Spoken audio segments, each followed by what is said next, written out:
Welcome to the Apple Insider Podcast. This is your host, Stephen Robles, and today we're going to look at some of the changes in Beta 2 of iOS 16. Some new features have come to light. Also, what Macs are not getting macOS Ventura, iWork updates, and a ton more. This episode is brought to you by Truebill, Superbeats Heart Chews, New Relic, and Incogni. You'll hear about them in a moment. And joining me is my friend Wes Hilliard. How's it going, Wes? Pretty good, Stephen. Still thinking about how William destroyed Moof last week.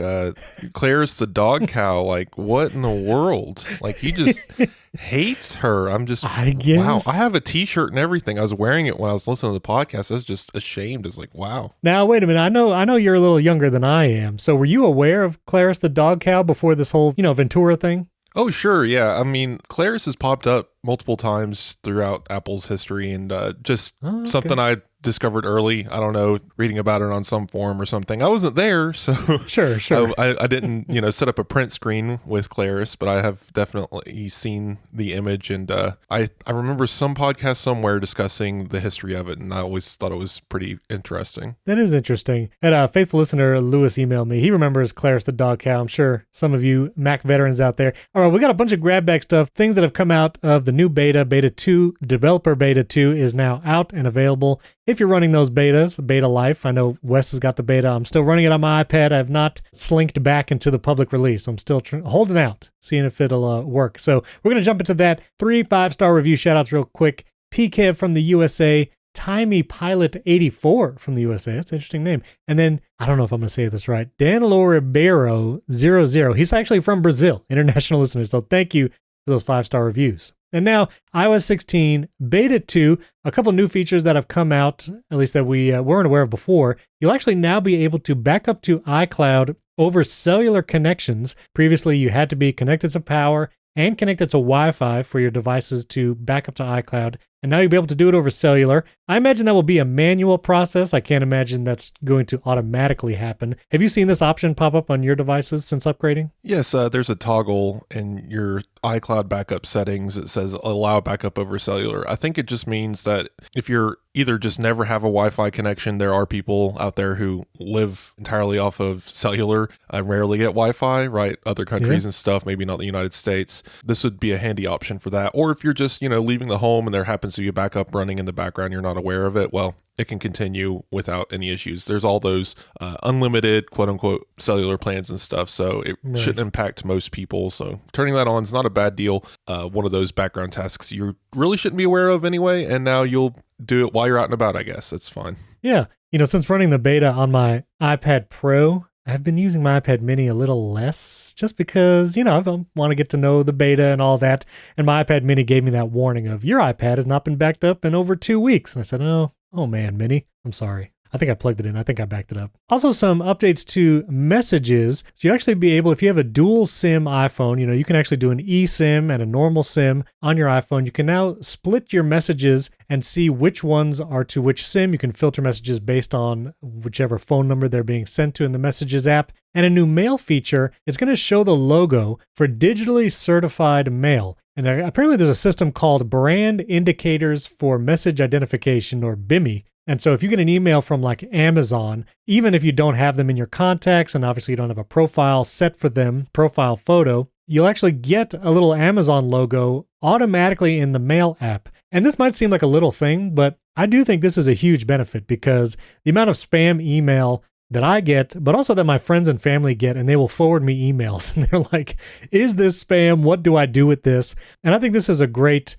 kind of system to be able to confirm, yes, this is them. I would almost like this in messages also because, I don't know about you, Wes, but I get a ton of spam text messages, even a lot of them purporting to be AT&T or like click this link for something, and it's super spammy. And again, like I have friends and family ask me about stuff like that. Is that legit or not? So I don't know. I was not aware of the system before, and I kind of want it everywhere now that I know about it. Yeah, I mean, I have my phone pretty well locked down, so message filters and spam filters and stuff for iMessage and SMS. The ones I get through, what's interesting now is, I don't know how much you've used it, but the iMessage for Business is pretty prevalent now. I used it the other day to talk to Spectrum to get a modem set up. Like, it's just a normal thing you can do now with businesses, and I like that they get their own little icon and logo. If you're not communicating directly with a business through text, just delete every text you get that says it's a business. I mean, it's pretty simple. Ignore it. It's spam. Maddening. Yeah. It's spam. But the mail thing I thought was really cool. I've been a nerd,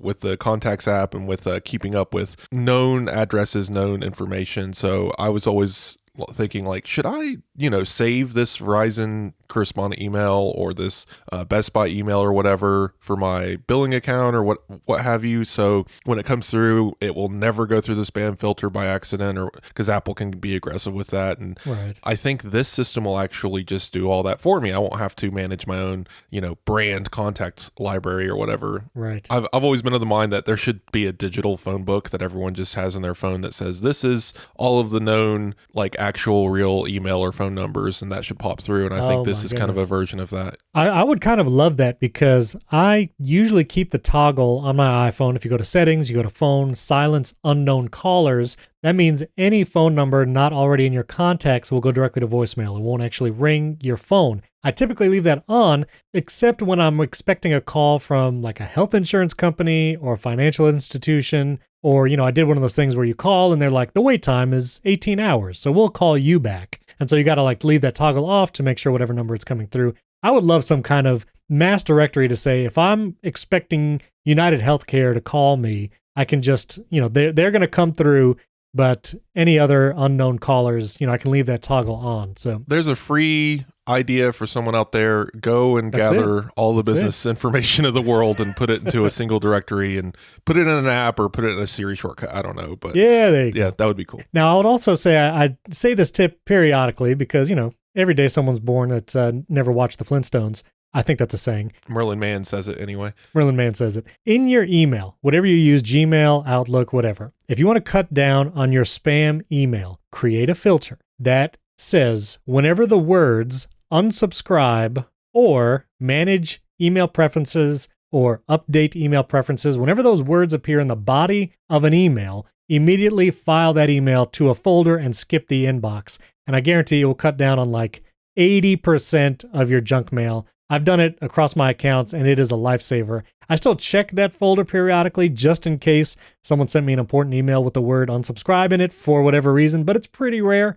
And that filter typically cuts down a ton on like newsletters and deal emails like from different companies or whatever. So just a little tip for you. You should try it. Another new feature in iOS 16 Beta 2 is a bypass CAPTCHA. And so you'll be able to go to your Apple ID, password and security, and then something called automatic verification. And when you visit a website with a CAPTCHA, there's apparently some handshake that goes on in the background between Apple and the website. And you'll actually be able to skip some of those CAPTCHAs once you update to iOS 16. And of course, I'm sure when companies actually update the CAPTCHAs on their website. But love this. And I have a story for a little later in the show about my password I'll share. But I kind of love this. Yeah, the CAPTCHA system is broken. It's 1,000 years old. I think Google runs the most popular one. That's the one where you're clicking on buses. Yeah. But there's also like the puzzle piece one and these different ones. It's just, I wonder which ones you get to skip, because all these little smaller companies making them, I wonder if they're a part of like some sort of, web alliance that's enabling this. For a minute there, I thought it was like Apple's just doing it for you. I'm like, this is supposed to be detecting robots. And then Apple's just saying, you know what? Our AI is smart enough to skip over this. But no, it's a handshake. But I still find it interesting that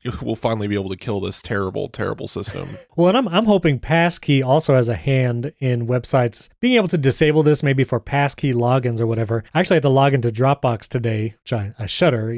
I'm trying to get rid of Dropbox as soon as iCloud Drive lets you share folders and files with non-Apple ID users. I'm going to kick Dropbox to the curb. Steven, I use Dropbox once a year. Do you know what I use it for? What's that? I install my Apple TV tvOS beta using Dropbox. And that's it. That's the only time I ever use it every year. How do you do it with Dropbox? So back when I was iPad only, I had to figure out a trick to get the profile for Dev Beta onto the Apple TV. Right. Because I think you can do it using Xcode or something on the it's more complicated the other way. Right. But this way, you download the profile to your downloads folder, put it into Dropbox, copy the link to the file, change the DL equals to 1, then copy that link and paste it into a secret menu in tvOS, and it downloads the beta. Yeah.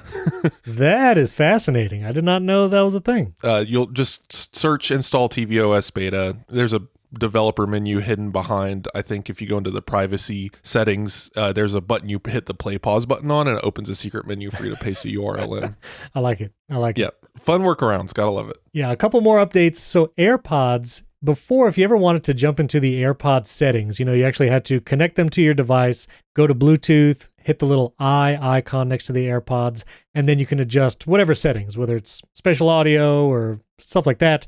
Well, and now, and I noticed this as soon as the beta was installed, when you have iOS 16, either on your iPad or your iPhone, any AirPods that are connected will prominently appear in the settings app right in that column and actually at the top. And so like my AirPods Max, which I have sitting here on like a little stand, they are basically just sitting in my settings menu. And then you can just tap in there to adjust certain things. And one of the new adjustments you can make with iOS 16 is personalized spatial audio, where it'll actually use the true depth camera on your iPhone, if you have a Face ID iPhone, to actually measure things like your ears. You actually scan both sides of your head, and it can actually personalize your spatial audio settings directly to your head shape. So it looks pretty cool. Andrew had a video on it. I'll put the link in show notes. Have you tried that at all, this personalized spatial audio? I need to. I keep forgetting about it, but I've heard it actually does change the audio for some people because, again, I guess there's no sensors in the headphones detecting your ear shape. It's just detecting the sound travel. Yeah. So having this extra little bit of information might be useful, especially if you have just a very peculiar ear shape or something, or your ear canal shape. Everybody's different. I know. Ear canal shape. We're waiting for AirPods Pro 2, the second generation. And, those are one of those things where those silicone tips for those earbuds or whatever, they don't stay in my ear. And that's why I get the custom Comply little ends that you can put on your AirPods Pro that are more foam and like expandable, like earplugs. So yeah, everybody's ears are different. Well, this is a big deal in the audio world. I don't know if you're aware of this, but there are Sony headphones that you can buy where you have to get like a mold of your ear made first, and they'll send you like a bespoke like earpiece to put in your ear. It's crazy. So I've done some live music production environments, and when people want to buy like in-ear monitors for those live production stuff, they want something custom molds, and so they mold it to your ear, and some guy comes out and he pours some kind of wax material or mold in your ear canal. Yeah. And they send it away, and they mold it specifically to you. But it's super complicated because then, if you ever have an issue with your headphones, you got to send it away and all this kind of stuff. But people swear by them, and that's kind of like what all the pros do, I think. Yeah. Now, another new feature is the medications, which, this is not new in beta 2. This was during the keynote. Apple announced it and everything. And I'm excited for this medications thing because I've tried to use third-party apps to track different medications, especially for one of my kids. He takes a few different pills, and we're trying to figure out like reminders and stuff. There are third-party apps that are okay, but not great. The new medications, Andrew again had a video talking about how to set this all up in the health app. It looks like a great system. Notifications are rich. You do even like the various pill shapes so you can recognize which pill is which, reminds you, and your family members who you give access to can see when pills are taken. I love the whole system. The one thing I wish, and I knew this was the case, but I looked for it anyways. I looked to see if the health app was available on the iPad, which it is not. If you want to use this medications reminder health feature, it has to be connected to an iPhone. And I think this is kind of a miss a little bit on Apple's part, especially when you think, who is the largest segment of the population probably taking medications? It's probably those higher in age, and they might not have a cell phone or even an iPhone, but I bet you their family bought them an iPad so they can FaceTime their grandkids and kids.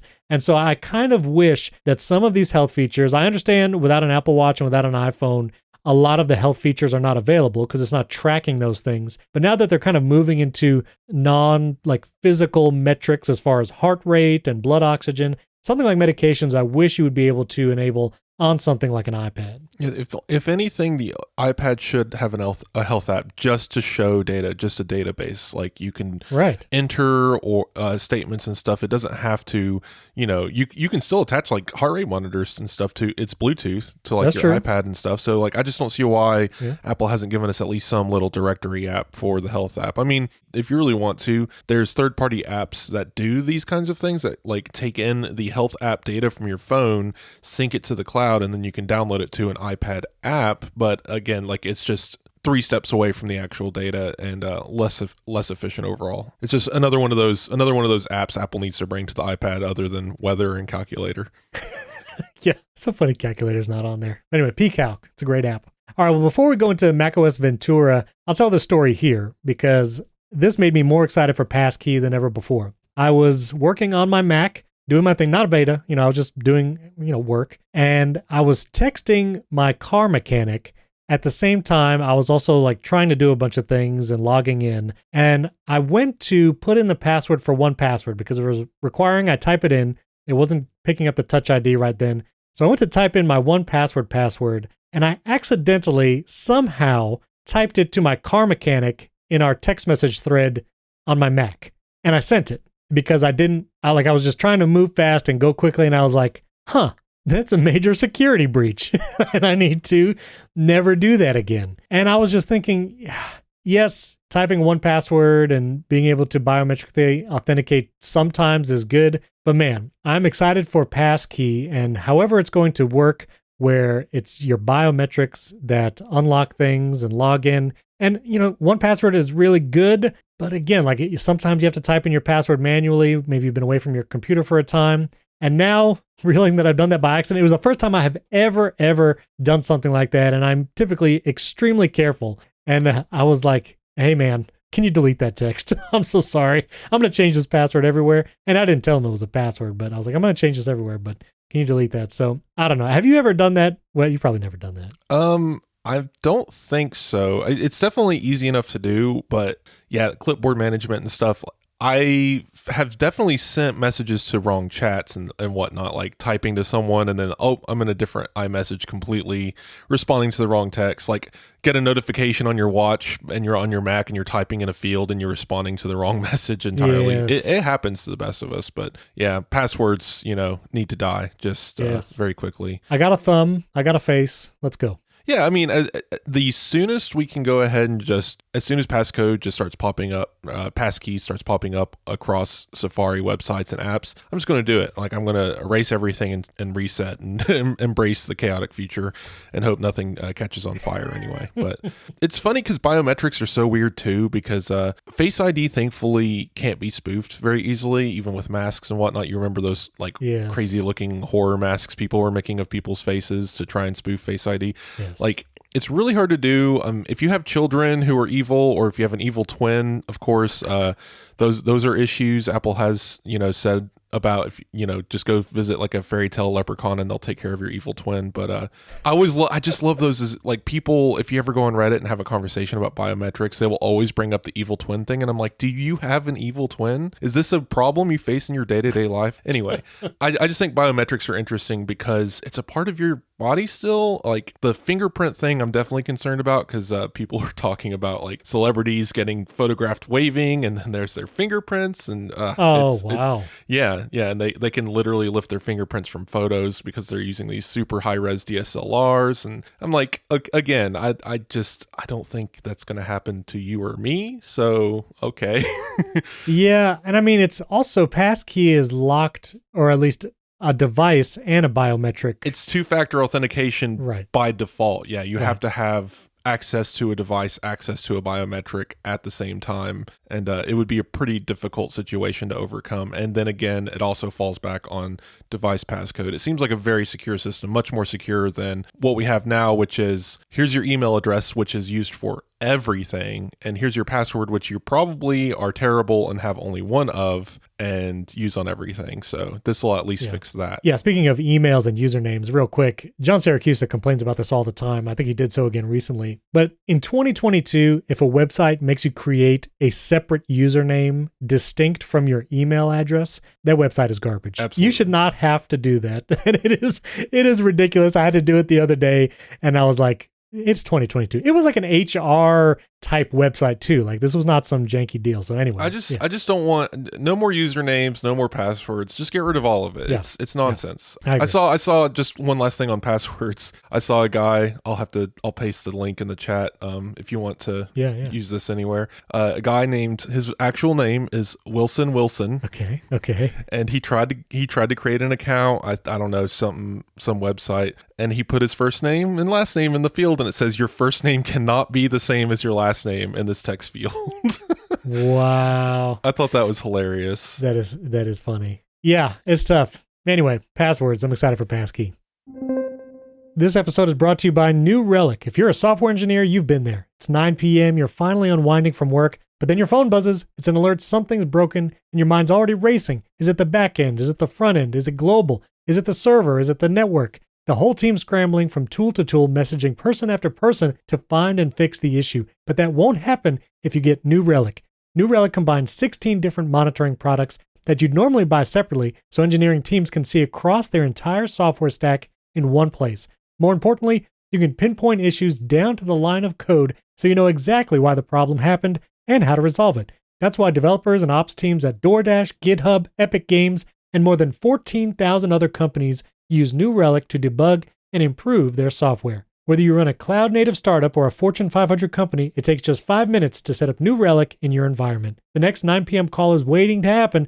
Get New Relic before it does. And you can get access to the whole New Relic platform and 100 gigabytes of data free forever, no credit card required. Sign up at newrelic.com/AppleInsider. That's newrelic.com/AppleInsider. newrelic.com/AppleInsider. Our thanks to New Relic. That link is also in the episode description. Our thanks to New Relic for sponsoring this episode, and Incogni. Incogni solves one of the biggest problems we all face today, our personal data being shared and used without our permission. Everything from your address and contact details to your shopping habits, email, background, you name it, data brokers probably have it. But you actually have the right to request data brokers delete the information they have on you. It can be tricky, so Incogni does all the messy work for you automatically. You can protect your privacy by taking your personal data off the market. Simply create an account, tell them whose personal data you'd like to remove, and Incogni will reach out to data brokers on your behalf, requesting your personal data removed and dealing with any objections. So give it a try, and the first 100 people to use the promo code AppleInsider, all one word, or go to the link incogni.com/AppleInsider, will get 20% off Incogni. That's INCOGNI, incogni.com/AppleInsider, or use the promo code AppleInsider and click the link in the episode description. Take control of your data. Our thanks to Incogni for sponsoring this episode. All right, so macOS Ventura, we got some features not coming to Intel Macs, even if they will be able to upgrade to Ventura. Macs that won't be able to update to macOS Ventura, the 2013 trash can Mac Pro, I get it, it's 9 years old, 2014 Mac Mini, 2015 to 2017 MacBook Pro, which I believe that is the 13-inch non-butterfly keyboard MacBook Pro. Is that correct? Because the butterfly keyboard, all USB-C MacBook Pro, came out in 2016. 15 is the non-Magic Keyboard. 16 is when everything caught on fire. Right, exactly. Right, yes. So that was interesting that 2017 MacBook Pro will not get Ventura. 2015 to 2016 iMac or older cannot get Ventura. That includes my 4K 21-inch iMac, so that one's hit the dust. And then, of course, the 2016 MacBook, that one USB-C port MacBook, won't get Ventura. Finally entering the era of computers where I owned before are no longer getting updates. I don't have them anymore, but I actually own some of these and they're not getting updates anymore. It just makes me feel a little bit older, I guess. Yeah, well, my 12-inch G4 PowerBook hasn't gotten updates in quite a while. I would say so. Quite a while. But now there are several features not coming to Intel Macs that still can update to macOS Ventura. 3 features notably: live captions, which I understand that's a computational intensive process. Basically, if you're on a FaceTime call or watching a video, macOS will live transcribe basically, and so that won't be available to Intel Macs. Okay, reference mode with an iPad, fine. I guess there's some kind of computational wireless, pushing reference mode, high quality video. But then also emoji dictation will not be available to Intel Macs running macOS Ventura, which I mean, it has dictation. Those Macs can do dictation and Siri dictation, but for some reason, emoji dictation was just too computationally costly, I guess. I wonder if it'll do the punctuation marks automatically on Intel Macs. You know what I mean? If it's able to even compute that far. Yeah, I don't know. I mean, I guess that Apple is trying to do more on-device dictation, especially with the iPhone and iPad. Yeah, those neural engines. The neural engines, you do have to download some speech models onto your Mac in order to do some of this dictation. So I guess maybe it's the speech models that might be intensive. I don't know. Maybe. I just thought that was an interesting omission. Yeah, just a very specific. I mean, again, all 12 people that would have used that on an Intel Mac, I'm sorry, but Yes. yeah. Yes. Sorry. We still love you as well. Thank you for listening. All right. So there's been iWork updates. Apple really pressing forward with iWork apps. Some features coming back from a long time gone. Pages in the latest update, this came out earlier this week, they've actually brought back mail merge, where you can create personalized letters, cards, and envelopes for multiple recipients. Now, it has not been in Pages for, I think it's something like 10 or 12 years, I think I saw Gruber say. So mail merge is back in Pages. There's new templates for like invitations and certificates, and you can now export Pages documents as text files. And then Keynote also has some updates. You can add like movement and visual interest with dynamic backgrounds, some new animated themes. Then you can skip or unskip all slides in a collapsed group. So cool there for updates to numbers.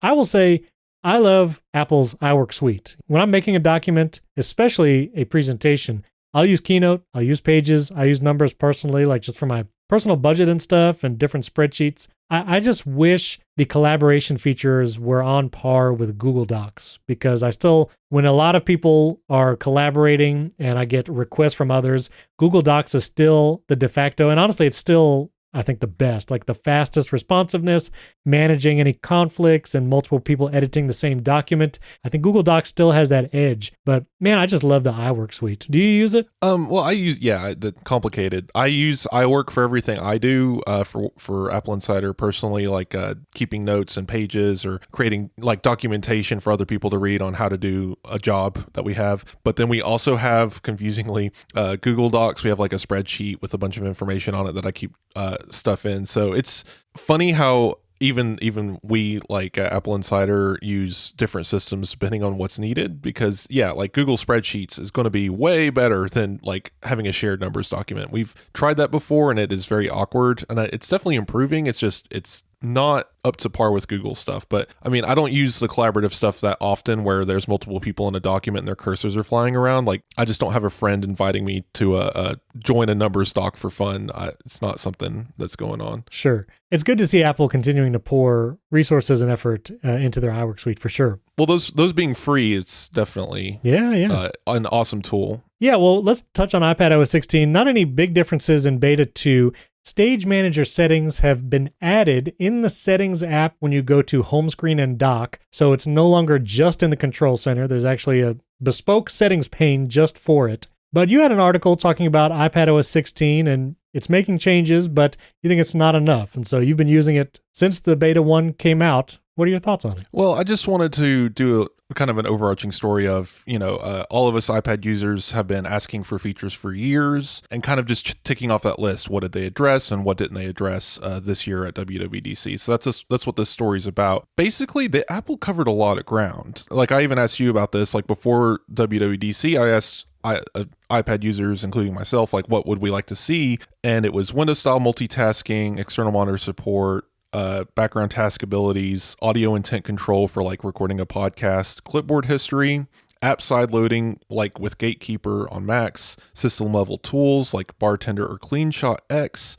and pro apps like Final Cut. Now, Apple actually ticked off several of these, and we actually don't know the full extent of that list that got addressed because WWDC introduced a lot of new APIs that developers can take advantage of. So there's still some answers yet to be had, but I think personally that Apple still has a lot of room to grow iPadOS. This isn't the one where we're just like wash our hands like, yep, there we go. iPad's now, a full-fledged computer, and you can now choose between a 16-inch MacBook Pro and an iPad Pro and do the same exact things. That's not what happened here. Yeah. Ultimately, we obviously got the multitasking, the external monitor support. Apple's promising more pro apps, but that segment of the keynote didn't make any sense because they said pro apps and then they talked about rearranging toolbars. If you remember that. Yes. That was such they had a bunch of things kind of float on screen behind Craig Federighi. It was a bunch of grayed out kind of things. And it was like, I guess these are APIs or things that developers can do in their apps. But then to highlight customized toolbars as part of the pro apps features, get a little technical. I know that the main keynote is really for consumers and the general public, but I think that would have been a good place to actually state some of the technical advantages that these pro apps will be bringing. And does this actually mean pro apps? I know they didn't announce Final Cut or Logic Pro or anything, but just to go down through this real quick, like we got quite a bit outside of this list, like Apple expanding the RAM support, even adding virtual memory to M1 iPads. That's going to be a big deal, especially for like even gaming can take advantage of stuff like that. I'm really excited to see what apps do, because again, even though we're in the beta cycle, none of the apps are updated to use any of these new APIs or processes, unless you're lucky enough to get in a test flight. So we're not going to see a lot of this stuff come through until September, October, and even then that'll be early development stages. So I'm really excited to see what comes from iPadOS 16 as far as the updates. But on top of that, like we might see audio intent control. I think we saw this hinted at because we have driver kit in iPadOS now, and someone like what was it, Wuji? Rogue Amoeba, yeah, like they could build an app that lets you take advantage of multiple recordings, stuff like that. So, and actually record a podcast. Clipboard history management tools. Sorry, Steven, didn't happen. No. Apple just seems to think one copy, one paste is enough. And that goes along with system level tools like a paste manager tool or CleanShot X. Didn't happen. Someone asked in the comments on this article, what's wrong with the screenshot tool on iPadOS? Why would you need CleanShot X? Let me tell you, that tool is amazing. And if you haven't used it yet on a Mac, go download it right now. You need it. And even if you don't realize it, it's awesome. Just check it out. Yeah. And Gatekeeper, that was just thrown in because a lot of nerdy types think that we really need sideloading on iPadOS, iOS. I don't personally think we need it that much, but that new developer mode that you have to turn on in order to use test flight apps, that seems to be a hint to a future where we might actually be able to choose to download apps that aren't necessarily in the App Store. And that's kind of a hopeful maybe, but signs are pointing in that direction, especially with legislation. So that's true. I just, if you want to know more, get into the in-depth weeds, check out that article, but I thought it was interesting to look at. Yeah. And notably, we've mentioned this, but tvOS 16 was not mentioned during the keynote, although we have dived in, and there's not many changes. One of the big ones, I think we mentioned it before, but Nintendo Switch controllers will be able to be paired with Apple TV and tvOS 16. And there's like some vague lines about tvOS 16, like, quote, integrate your tvOS app with your iOS, iPadOS, or watchOS app to unlock new experiences on Apple TV, which could be like an Apple Fitness Plus Apple Watch integration. If this is now available to developers, maybe developers like fitness apps or whatever could integrate Apple Watch and their fitness app like Fitness Plus. So not sure exactly what that is, but this reminds me of second screen experiences. If you remember those being popular on the PS3, Xbox 360 generation of video games, where you could have like an iPad set up with a map of Grand Theft Auto. You're playing on the screen. You don't have to use the mini map. You can look at your iPad and see where your character is. Like I could see apps doing that kind of stuff where, again, like how many people are actually going to do this, how many developers are actually going to take advantage of it. But that's the kind of systems I kind of envision from that statement. I have no idea if that's true, but again, Apple just being super vague. Yep. I have a feeling tvOS 16 is going to amount to more jellyfish, and that's about it. Well, we'll see. I'm still hopeful for maybe another, not event, but that TV and tvOS will, I don't know, make it into something else, some kind of Apple Home, which we talked about this on HomeKit Insider, where Apple is actually encouraging HomeKit developers to stop using Works with HomeKit.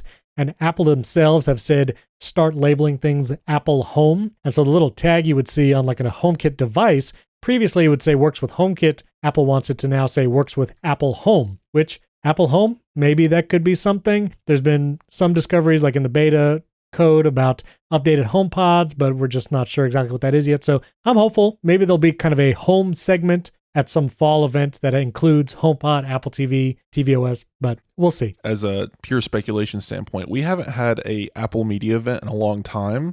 We're running up on pretty much everything Apple announced at the last big, like, here's a big sizzle reel trailer for everything coming out on Apple TV Plus, like that kind of thing. We haven't done it in a while, and we're running out of those things. Like, and Apple likes to make a big, hullabaloo about everything coming out on Apple TV Plus, like over the next year. So I would say if there was going to be any major changes to the Apple TV app or tvOS in general, that would be the place to talk about it. So obviously, that's true. No places for this kind of thing. Apple doesn't hold it regularly, so they could do it like July 16th. We don't know. Like it could just be a random day in the middle of a month, or the fall being heavy media season, a lot of promotions going into the winter award season and stuff like that. We could definitely see something pop up. All that to say though, Apple TV Plus original content, 2 thumbs up. Oh yeah. Been watching the 2nd season of Tehran, season 3 For All Mankind. I mean, there's great critic reviews out there of this stuff also, but I've just been personally enjoying all of that. Trying season 3, the trailer just came out. So original content, Apple is doing great. Absolutely. Yeah, I just finished We Crashed, and honestly, I really enjoyed it. Like, they're nominated for Emmys, or at least they're expecting nominations. I think that one deserves it. That was actually a pretty fun one to watch. Even though if you don't even care about WeWork or any of that, it was just well-done characters and story development and stuff. Yeah. Well, I want to talk about something really exciting here, which is USB-C chargers. Because Apple has 2 new USB-C chargers. These were announced during the WWDC keynote alongside the MacBook Air, but they have 2 dual USB-C port chargers. And so this is the first time I think that I can remember that Apple themselves has a first-party multi-USB-C port brick. Yeah, the worst. Awful. There's 2 variants of this. There's the compact version, and then there's one where you can actually swap out the plug for international plugs, more like reminiscent of the older style power bricks. The compact one was tempting to me. I was like, that looks pretty, very low profile, would plug into a wall, pretty flush. They're only 35 watt chargers though. These are 35 watt power bricks, both of them, and they can provide 35 watts if you're using just one port. But if you plug in 2 devices, each device is only going to get 17.5 watts. So this is not a fast charger at all. And both of them, they're not inexpensive. They're both $59. So $60 for a 35 watt dual USB-C port charger. While that compact one was tempting, I was like, this is not for me. I was very close to buying it because it was like next day delivery. But then I looked around at my literal piles of Anker power bricks, and it's like all of these bricks are better and are higher wattage, and there's really no reason for this. Like I'm looking right now, Anker, they're not sponsoring this episode, but I buy a lot of their stuff. They have a USB-C charger with 2 USB-Cs and 1 USB-A, 65 watt max charging. So almost double the wattage, same exact price, plus you get an additional port. Or you can get another one from Anker that's $35. That's 40 watts. So more wattage, much less money, almost half the price. You can get it in multiple colors, still has the USB-C charging port. So I'm just not sure. I'm not sure what this is for. Yeah, if you really want to spend $60, Satechi has there you go. Yeah, they have a 66 watt 3 USB-C port wall charger for $55, and it's just Apple. And their chargers are all gallium nitride or whatever, so they're very compact and small. I think Apple's compact charger might secretly be that. I haven't really paid attention to the teardowns, but yeah, no, Apple, what are you doing? This I would pay $25 for Apple's charger, and that maybe like either one of them, just $25, because you do not get any value out of these. They're huge. I understand the not compact one, why it exists. It lets you use the World Traveler adapter kit, which is why that was included in the article. Yeah, it lets you change out the ports if you're traveling, which is cool. Not many things do that, but the compact one doesn't make any sense. Like, it's huge, it has the foldable prongs, but it's still very large just compared to other chargers these days. And anyone who's traveling, anyone who needs something like this, who needs multiple ports, I would say go much bigger. Like, I just looking at, like, I really like the brand, like Satechi's website. They have like crazy ones, like 165 watt USB 4-port chargers that would charge like your MacBook, iPad, Apple Watch, and iPhone all at the same time, fast charging speeds for $120. That fits in the size of a brick that Apple sells. Like, it's insane. Yeah, I'm gonna link to all the chargers we just talked about, but one of my favorites, and I bought it a while ago and I still use it. It's like my main charger that I keep in my bag. It's from Hyperjuice. This is from the Hyper store. It's a 100 watt GAN charger. It's got 2 USB-C ports and 2 USB-A ports, which when we travel, or my son has the Apple Watch and he's still got the USB-A to Apple Watch charger, this brick like basically charges all of our devices. I plug a MagSafe Duo charger into the 2 USB-C ports for my wife and I, charges our phones and Apple Watches, And then I'll use the two USB-A ports for like an iPad and an Apple Watch, or maybe even another MagSafe Duo eventually. And I just love this charger. And you can actually swap the prongs to international. So you can actually change those out, or at least they give you the adapters. So this kind of does it all. It is $100 for this, but you get 100 watts, 4 ports, and international. So that's one of my favorites. I'm a fan of the ones that I mentioned. Like it's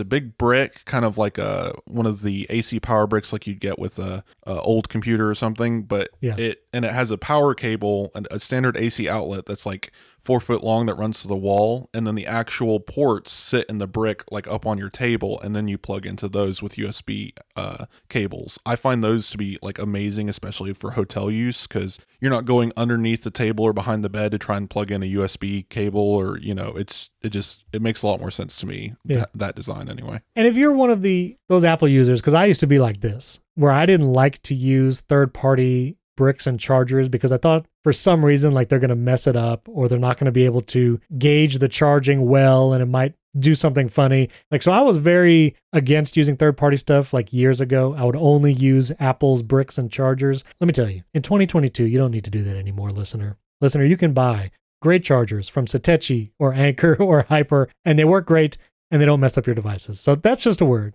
Do not go to a gas station and buy the $5 chargers. No, don't buy those. Do not do that. No, buy one of the brands we just mentioned. They're not expensive. You can get like $15 or even $20 GAN chargers that work really well. So basic Apple guy, if you're listening, I want to know, do you use non-Apple chargers? Let me know. Okay, that's charger talk. This episode is brought to you by the Super Beats Heart Chews. Listen, I am a big coffee drinker. I use caffeine for many things, especially to get going in the morning. But you could crash after caffeine, and you can really only have so much caffeine in a day. So instead, use the healthier option, Super Beats Heart Chews. It's a new way to start your day. They're tasty, and they give you the energy you need, and they're good for you. So no more afternoon coffees and energy drinks and candy for a quick pick-me-up. You can have 2 delicious plant-based Super Beats Heart Chews, add them to your morning routine, and it promotes heart-healthy energy for your day without a caffeine crash. Super Beats Heart Chews are unique, clinically researched grapeseed extract, promote heart-healthy energy, and normalize blood pressure as part of a healthy lifestyle. I actually really love the taste of the Super Beats Heart Chews. They're fun to eat, and knowing that they're good for me and my heart and give me a boost of energy, I love them. So do more for your heart and treat yourself with Super Beats Heart Chews. To make it easy to get started, you can get up to 45% off plus free shipping when you go to superbeats.com/AppleInsider. And that's beets like the vegetable. It's the best offer available anywhere. Superbeats.com/AppleInsider for up to 45% off. And that link is also in the episode description. You can click it there. Superbeats.com/AppleInsider. Our thanks to Superbeats for sponsoring this episode and our friends at Truebill. Guys, if you have not tried Truebill yet, you've got to do it. Truebill is a new app. It helps you identify and stop paying for subscriptions you don't need, want, or simply forgot about. On average, people save up to $720 a year with Truebill. Because companies make subscriptions hard to cancel, Truebill makes it incredibly simple. Just link your accounts, and Truebill will cancel your unwanted subscriptions in one tap. They even have a concierge that will get them canceled so you don't have to. I started using Truebill, and I've told the story before. I had a storage unit that upped their prices, and the first people to notify me was not the storage unit company, but Truebill sent me a notification that a subscription had gone up. So not only will it let you know what is being subscribed to and what's hitting your credit card or debit card every month, but it'll help you unsubscribe and even tell you when those prices change. Truebill has helped over 2 million users and helped them save over $100 million. So don't fall for subscription scams. Start canceling today at Truebill.com/AppleInsider. Go right now, Truebill, Truebill, Truebill.com/AppleInsider, and it can save you thousands a year. Truebill.com/AppleInsider. The link is also in the show notes. Our thanks to Truebill for sponsoring this episode. Apple on TikTok, I want to mention they actually did a new filter that lets users on TikTok recreate kind of the AirPods, Apple Music advertising type thing where it like colors out the background and does like the silhouette stuff. And the only reason I want to mention this is because for all that TikTok is like somewhat controversial, a little like, the end of humanity as we know it. Is this company selling all of your data or just some of it? I will say that Apple is on the TikTok game. I mentioned this leading up to WWDC. Apple was doing ads, like paying for ads on TikTok advertising the WWDC keynote. And I tweeted that because, a lot of times we say, oh, WWDC is just for developers. I'll say other people say that. But I'm like, if Apple is advertising its WWDC keynote on TikTok, yes, I'm sure there are developers on TikTok, but they are obviously trying to reach a much wider audience. And so the fact that they do paid ads on TikTok, now they're doing custom filters on TikTok, I think it is interesting for a sometimes adversarial relationship Apple has with China, especially with different policies and even device sales and laws and all that kind of stuff. I find it interesting how much effort they're actually putting into the social media platform. And you say effort, but at the same time, it's one filter. No, whereas I know. other brands put out like a new filter every other day. No, they're paying money for ads. Their social media strategy in general, it's just baffling to me. It's like their TikTok weird, guy's yeah. like in a closet and he pops out every now and then. It's like, we should do a Harry Styles filter, and then closes the door. And he's not heard of, for another month. Whereas if you guys follow like Apple, like there's like 10 different brand accounts on Instagram and Twitter. Look at Apple's Instagram. They are crazy active, like in stories and posting content on there. Oh, yeah. If you ever wanted like behind the scenes and stuff on like Apple TV Plus, that's the place to find it. They don't advertise it. They don't talk about it, but for whatever reason, they're really active on that platform. And then you look at TikTok and like, I think Apple's accounts got videos from that weird, was like Lady Gaga filter mask that they had like 6 months ago, and that's all they've done. I don't personally use TikTok. I just wonder what their brand strategy is, if they just got like one guy running 30 accounts, or like, and that's why they just randomly remember TikTok exists. It's just funny to me. I don't know. It is a cool filter. Yeah, it's a cool filter. Yeah, we have Malcolm. If you look at the article, he's the center photo there. I just realized that. He stuck himself in. It's pretty funny. That was hilarious. He has a new headshot on Twitter, and I have to say, Malcolm, if you're listening, it's a very nice headshot. Yeah, he looks good in that headshot, but this filter is also hilarious. Oh, yeah. This is Twitter related. I know it's not Apple related, but Twitter is very close to the Apple world. And so Twitter is releasing this new feature, which is basically blogs, but on Twitter. They're creating something called Notes. They're very specific. It's not Twitter Notes. It's just called Notes, but it's one of Twitter's platforms. They say that Review, their newsletter system, which I actually use, is becoming this or becoming a part of this, but it's a 2,500 word limit blog, basically, that you can create on Twitter soon. It's not available to everyone just yet, but you'll be able to like write articles, put images and GIFs, embed certain things. Twitter has one that they wrote announcing it. I think this is interesting. I thought William's headline was hilarious. He's just roasting him. William Gallagher said, Twitter's new 2,500 word limit won't fix the attention spans it has broken. Man, it's a good headline. I think this is interesting. I'm going to try and use it because you really only have 2 months to try any feature that Twitter launches, because it'll probably be gone that quickly.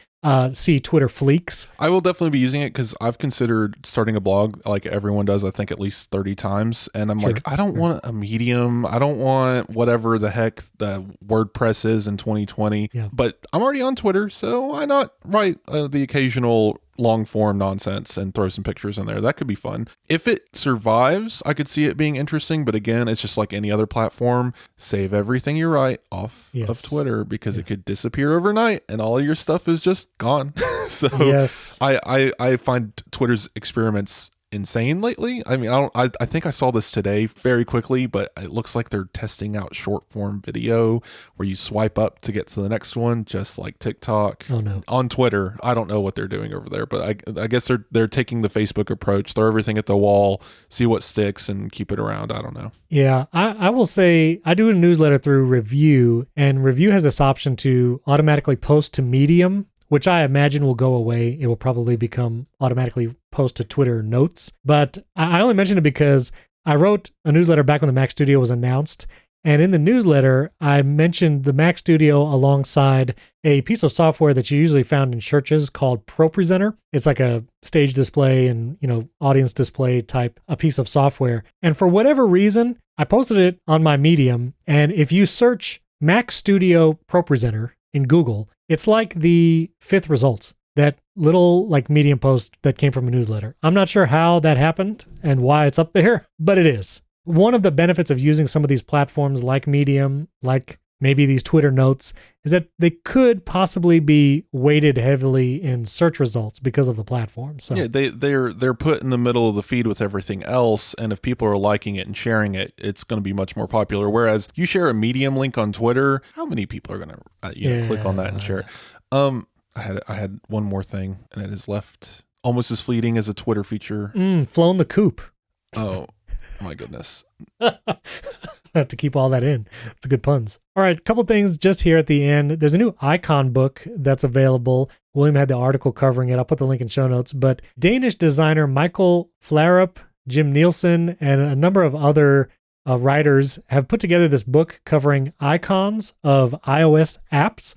And it looks like a really cool book. William has some images in the article about it, but covering some icon design and app icon designs that have changed over the years, seeing some of the history. So it's pretty cool. It's 60 euros. You can get it. It doesn't include a lot of the Apple apps, unfortunately. There might have been some like worry about copyright or whatever, so I get that. But the iOS app icon book looks pretty cool. Michael Flarup is the author on the front. Looks interesting. I almost bought it like 3 different times. I might still buy it. Yeah, same. Yeah.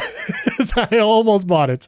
And a couple like kind of good news stories are interesting. These always come out periodically. There was a woman swimming in the Columbia River on June 15th in Oregon, and she actually got her foot stuck in the rocks at the river's bottom. And so I guess she was treading water, but she actually called for help using her Apple Watch, and authorities were able to come and rescue her. It always amazes me, these different stories that come out with these like Apple Watch being able to call. These people are always leading such more interesting lives than me. You know, Wesley gets his foot stuck underneath the couch in the living room, uses Apple Watch to call 911. Yeah. It is very, this is one of those things where you're probably going to see stories like this in some future like Apple Watch announcement, because Apple always kind of pulls these stories for it. And one last interesting one. This was a United Kingdom man. He dropped his iPhone in a river. This was in Cinderford, Gloucestershire in August 2021. That pronunciation was for all our UK listeners. You let me know how I did. Gloucestershire. And he dropped his phone in a river. 10 months later, a guy finds it.